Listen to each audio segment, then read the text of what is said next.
If you look back to your life over the period of the last 15 years making music kind of professionally and listening to your own kind of music today, what is the essence actually? What is your idea of what you are doing right now? What is my philosophy of music? What I'm trying to do is create a world music that isn't locked into a sort of ghetto. You know, I'm not interested in rock and roll, or blues, or jazz, or classical, or folk. I don't care. What I care about is music as a whole. And the barriers and the separation that music has, are fake.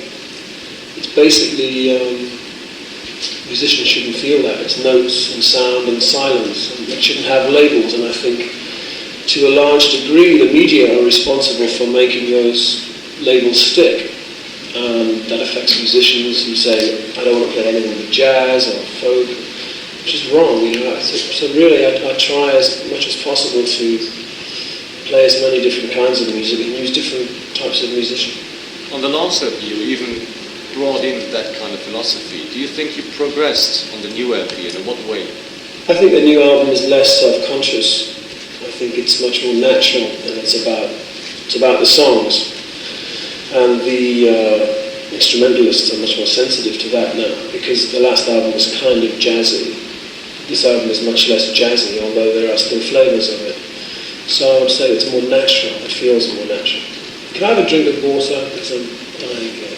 Will Manu Katché, the French drummer, will be on tour with you? Well, Manu is a great friend of mine, and I was so pleased he did the album.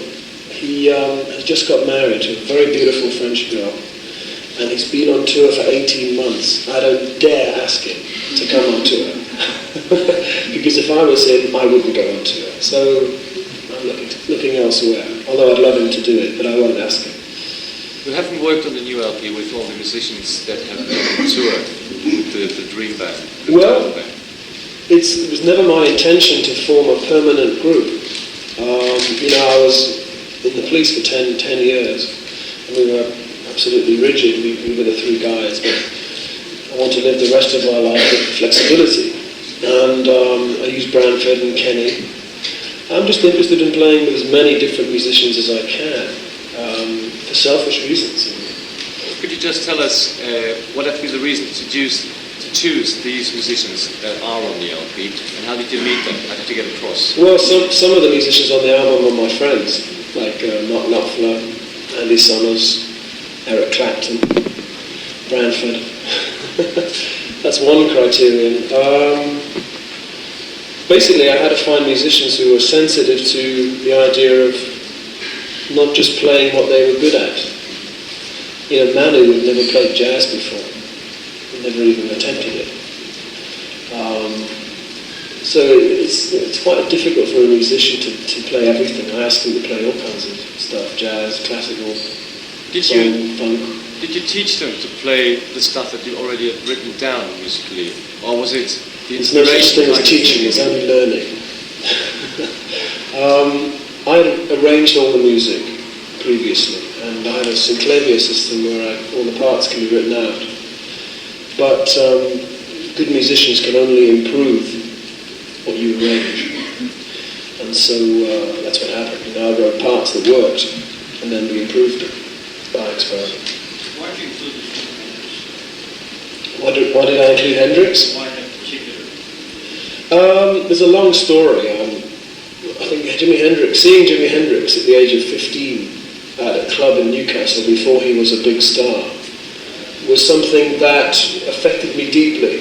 He was the first pop star who was a great musician. It's like the Beatles were pop stars, but they weren't fantastic musicians. This guy was a pop star, and he could play like no one could play. He was the first black person I'd ever seen. And this guy was like 6 foot tall, with incredible haircut and weird clothes. So he kind of changed my life. And then I got to know Gil Evans in the past couple of years, and he asked me to sing with his band. And I asked him, what should I sing? And I knew that he'd arranged Little Wing as an album of Jimi Hendrix tracks. And I said, well, let me sing Little Wing, because I know the lyrics and you've done the arrangement. So we performed it at a club called Sweet Basil in New York. just the tiny roots, more than this. And it went down very well, and I decided to record it with Gil and his rhythm section. So that's a beautiful song. You know? It's my tribute to a man who changed my life. This album you were back on bass again? Yeah. Why is that? Well, I gave myself a holiday for 2 years. You know, playing the bass and singing it's quite difficult. And I got a great bass player, Darryl Jones, so I could just concentrate on singing. And it was a wonderful holiday, but I decided that I'd like to play bass again, and it was good fun. I can still play it. No, I played the guitar on the album as well. I play on a Spanish soundtrack, Fragile it's called. I mean, I'm the boss, I can do anything I like. No one's telling me I have to do this, I have to do that. Why did you decide to write stories behind songs you wanted? My feeling is that if a song is worthwhile, if there's something in it of substance, then you can say something about it. If there's nothing of substance, then you can't say anything. I have an argument about a lot of pop music, that it means nothing. That it's just a set of words that rhyme, just a beat you can dance to, which is fine. I think that's okay, but there's room for music or songs that actually mean something. So I felt that it would be fun to write about the inspiration for the songs and where my sources lay, why I wrote it. I just had to write something. I think it's, if someone's buying a record, they look on the back and they start to read the story or whatever. I think it's interesting. It's more value for money. Records are expensive. I think you have to put more effort into them. Just a photograph of you looking kind of tired isn't enough.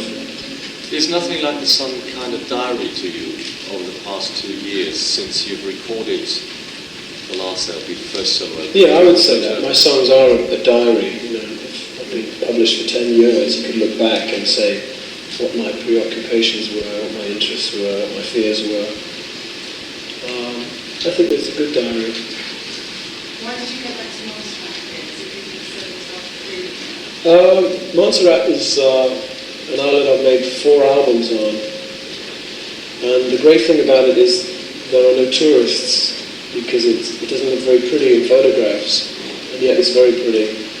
The people know me very well and don't make a fuss. It's got a great studio. I find it to be a very creative environment, somewhere I love being. And I have my friends there, so I go there.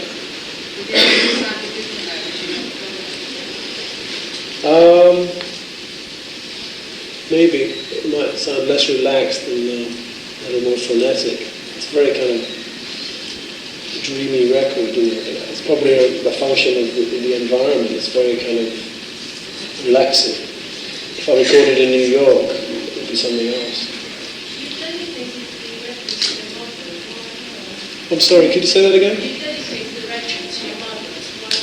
Well, my mother died during the recording of the record, and she was a pretty important person to me in my life. It's like Jimi Hendrix. And so I felt that she would appreciate the album being dedicated to her. A lot of the album is about women. A lot of the themes are about women, not as just lovers, but as mothers, daughters, mistresses. And I think the way a man treats women is always a function of how his relationship is with his mother. So I felt it right that I should dedicate the album to her. What do you read those days? What did I read? Today I'm reading a book about the CIA called Veil, which is by, what's his name? Miles? Bob Woodward, which is interesting. Last week I read Spycatcher, which I'm not supposed to read because I'm British. What else am I reading? A lot of stuff. I read about 4 books at once. I can get bored reading one. Your songs contain the element of protest. It poses the questions. Do you have any answers?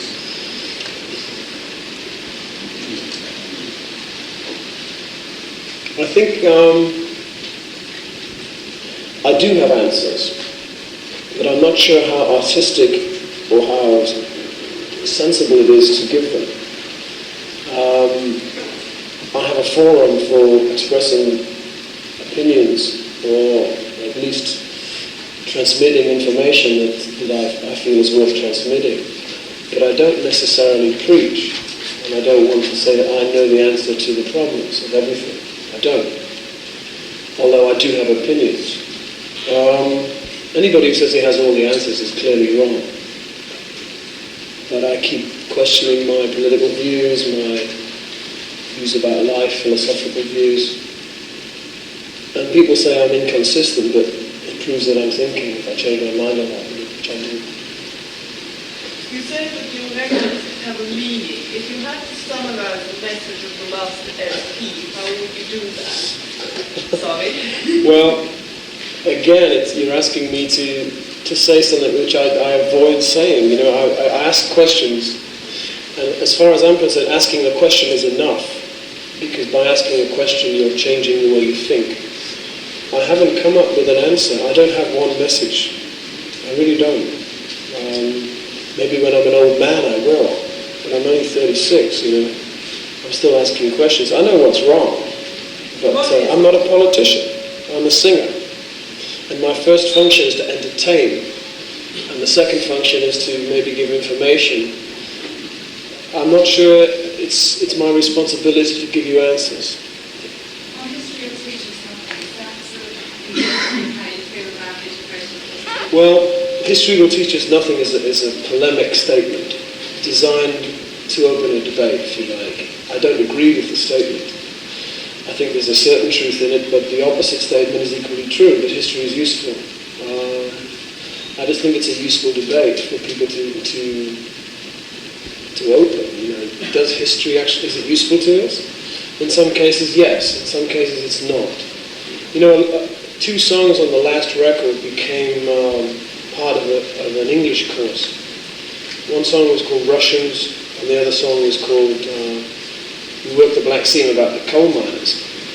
And they asked my permission to use them in English books so that students could discuss what the song was about. So they read the lyrics out, explained who Khrushchev was, explained what the miners' strike was about, and then asked people to discuss it. This song is a little like that. It opens with a statement that's very controversial and invites discussion. What about the policy around education in general?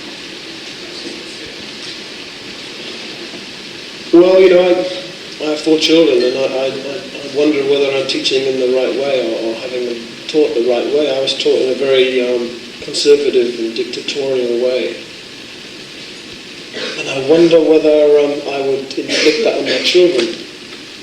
I'm glad of it. I'm glad of my education because it gave me something to reject, something to bounce against. If you're taught in a liberal, free environment, maybe it turns out a different kind of person. I enjoy being someone who has no respect for authority. I don't have any respect for authority, largely because of the authoritarian way I was taught. My children don't have there's no authority in school. They call the teachers by their first names, they're friendly, and it's wonderful and great, but I'm not sure it produces revolutionaries or free thinkers. I don't know the answer. I worry about it. Do you think Yes. So you wrote, history will teach us nothing. Is it information or we have to burn our books? You have to burn your books? No. Books are wonderful. That's the one thing I keep in my life, actually, a whole collection of books. Books that I disagree with, books that I think are the Bible, books that are just fun. I don't know, please, don't quote me saying burn books at all. I think books are useful. History is useful. But we have to decide what history is telling us. And is it telling us something that's useful, or is it telling us something that's a distortion of the facts? What is history? It's something that certain men have chosen to pick from reality and said that's history. There may be alternative histories, and there are. If you look at the history of Ireland, the Irish will tell you one history, the English will tell you another, the history of Spain, the history of Algeria. It depends whose viewpoint we're talking about. I think it's worth questioning those viewpoints. When you sit down to write your lyrics, did you go through any or you just... So please inspire me.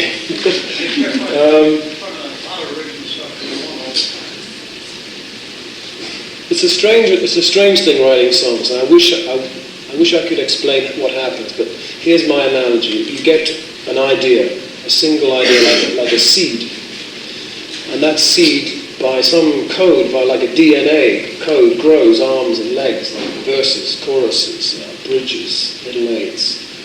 And that, all you do as the songwriter is monitor that. You don't make it, you don't write it. You just monitor this growth, and you sometimes the legs and arms are in the wrong place and you have to shift them around. That's hard work, but the actual process of writing it is very strange and kind of magical, kind of ritualistic in a way. I don't have any religious ceremony I go through, but I respect what happened. Absolutely nothing in my head. And other days when it's just full of ideas, too many. So there are no rules. How did you first get involved with them? My first involvement was in 1980. I was asked to perform at the Secret Policeman's Ball. I think it was 80. Might have been 81. I didn't know what amnesty was. I had no knowledge of it. But by performing for this charity, I got to know people in the organisation, other celebrities who were involved in it, and started to read about its work.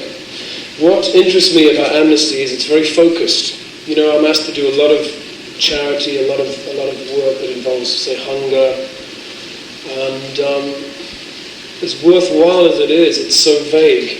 You know, we raise large amounts of money, send food, and drop it out of the sky. There is an argument to say that is not useful. It might feed children one day. What else it does, it stops farmers growing food. You know, if food is dropping out of the sky, they will stop growing.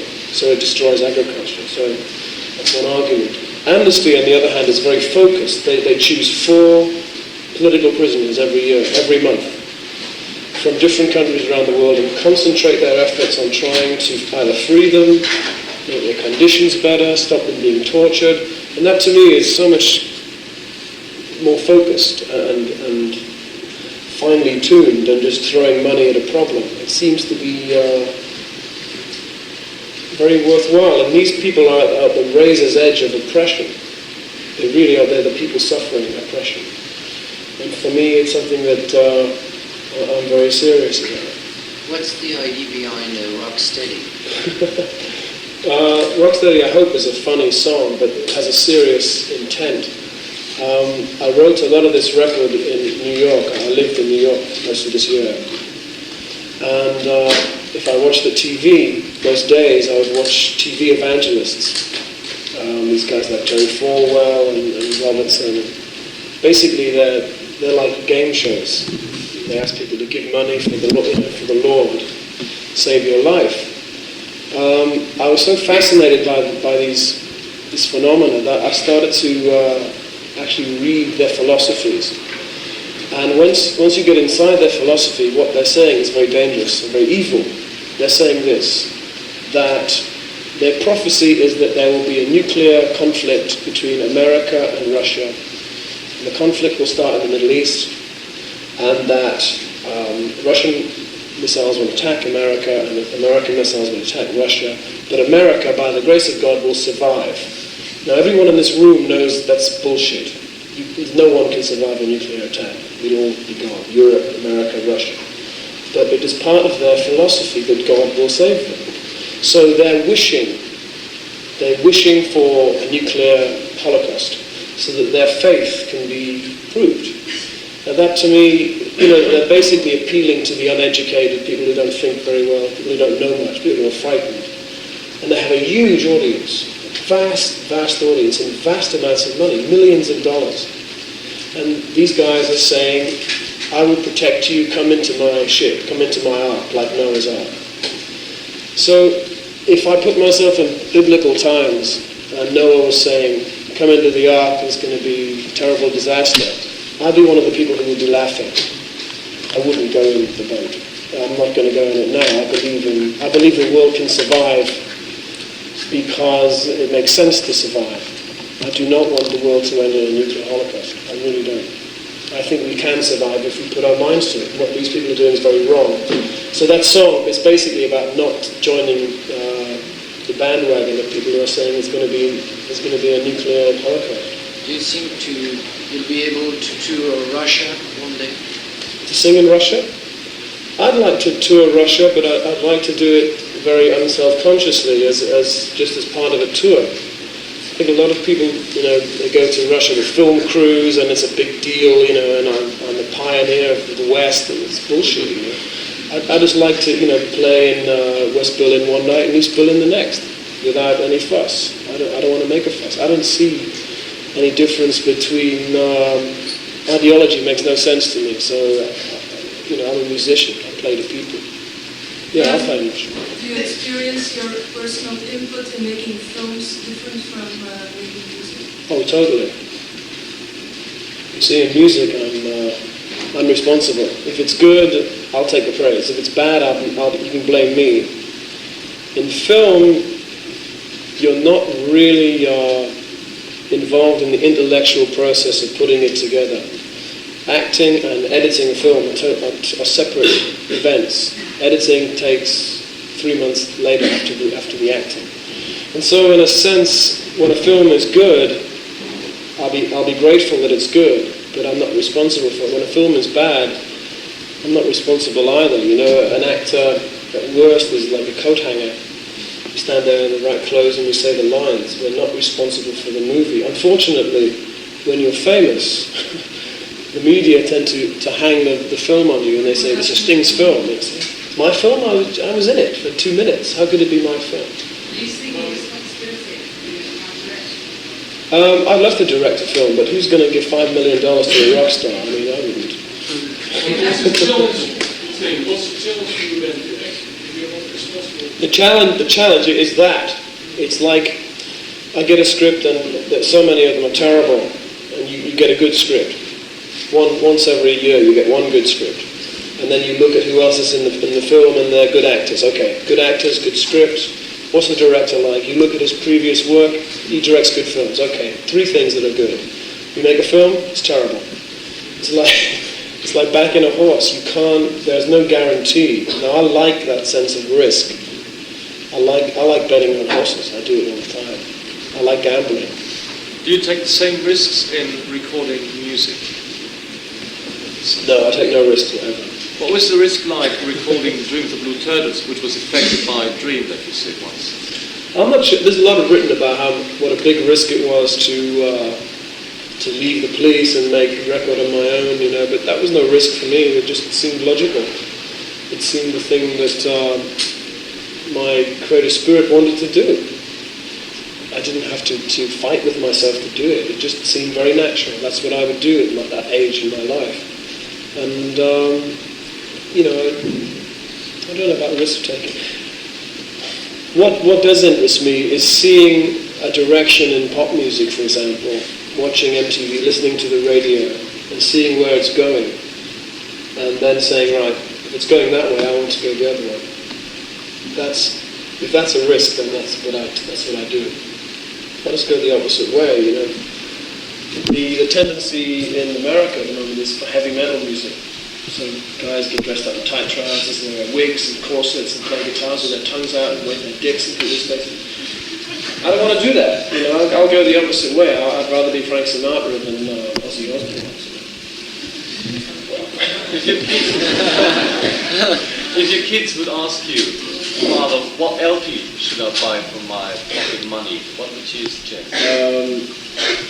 Never mind the bollocks. Here's the Sex Pistols. My kids don't really. My kids would much rather I was an office worker or a bank clerk. I think they're very embarrassing that Daddy's in television sings. I think they'd much rather have something else. Do they like movies? The kids, no, hate it. The last 2 films, what kind of roles do you play? The last 2 films. The last film I made was in Rome, with Terry Gilliam, who directed Brazil and The Time Bandits. And I have a tiny part, a very small part. I just literally walk on and then they hang me. I only did this because he's my next door neighbour. He needed someone famous in the film, so I said yes. And he gave me $5 million, so I did it. You know. The film before that was done in Newcastle, was the film we talked about, where I play the owner of a nightclub who is a gangster. He's difficult. People like me, so David Bowie, Phil Collins, people who want to make movies who are famous for being singers, is that as well as the character you're playing, you bring along your personality, you bring along your life. So for a while the audience will be looking at Sting or David Bowie or Cyndi Lauper and seeing their image of that, and the responsibility of the actor in that situation is to lose it. It's very difficult. It's more difficult for us than for an actor who's unknown. An actor whose face you don't know, you will believe in anything because he is presenting what he is. We have a lot of baggage that we carry around, so it's more difficult. Anybody who tries it has my sympathy. It's hard, but I think it's worth doing. I enjoy movies. This is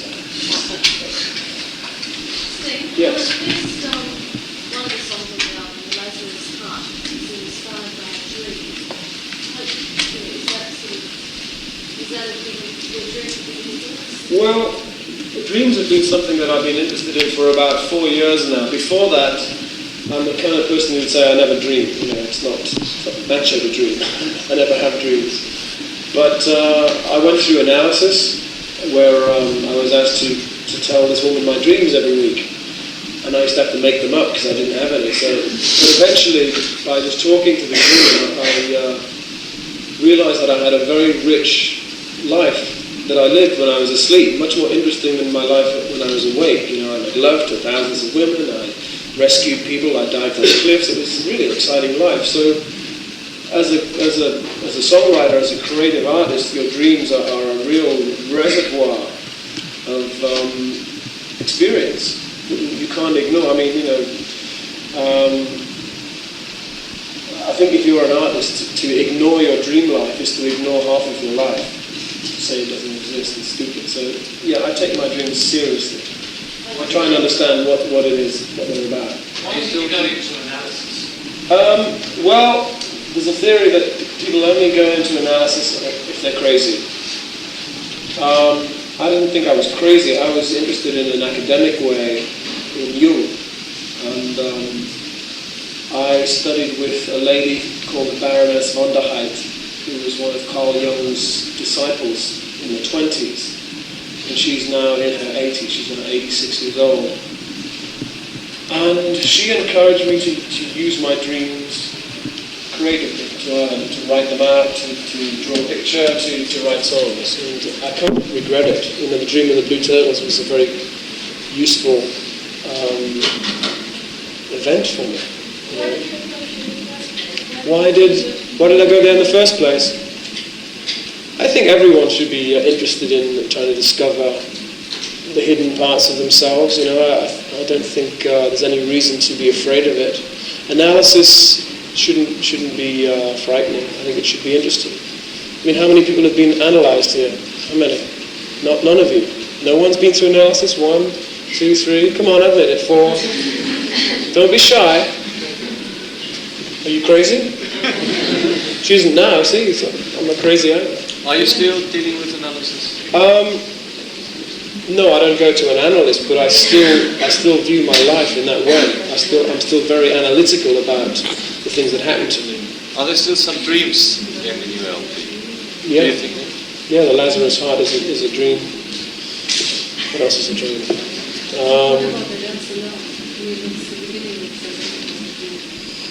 No, the dance alone is a very real event. It's something that actually happens. I've got footage of it if you want to see it. It's not a dream. It's not a symbol. It's real.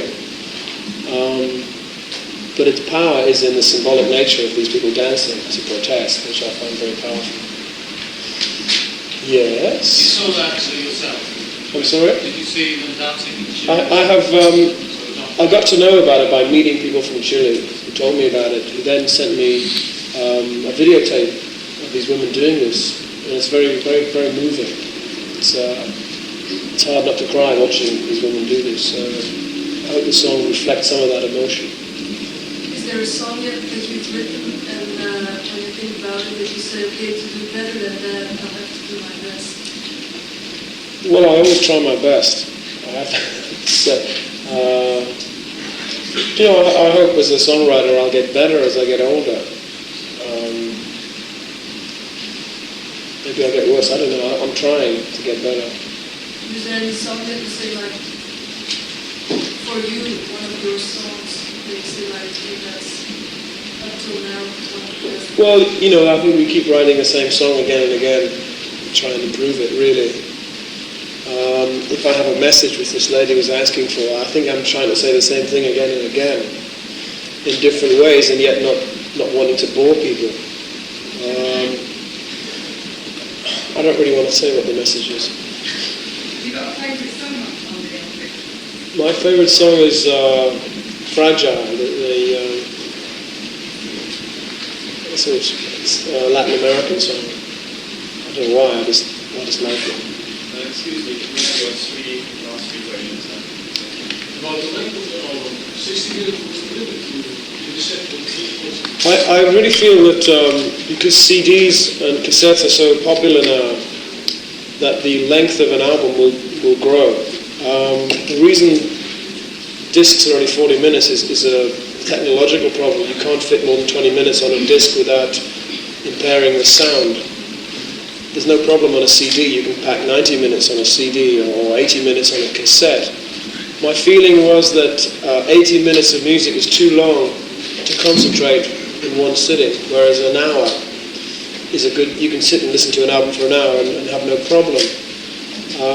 So I think albums will get longer, and I think mine is the first hour-long record. If you get that kind of feel already performing live, you do it all live, you don't get that studio quality. Well, I mean, you'll have to see the show. I think the show will have as much quality as the album, definitely. I mean, I have machines now that perform at 100K. CD quality is only 40, so you get 60% extra quality at the same price. How far are you? Last question. No, it shouldn't be you, it should be someone else. Yes, the young lady. I'm sorry, say again? Would it be correct to say that Amnesty International is one of the authors for the president? It's one of the...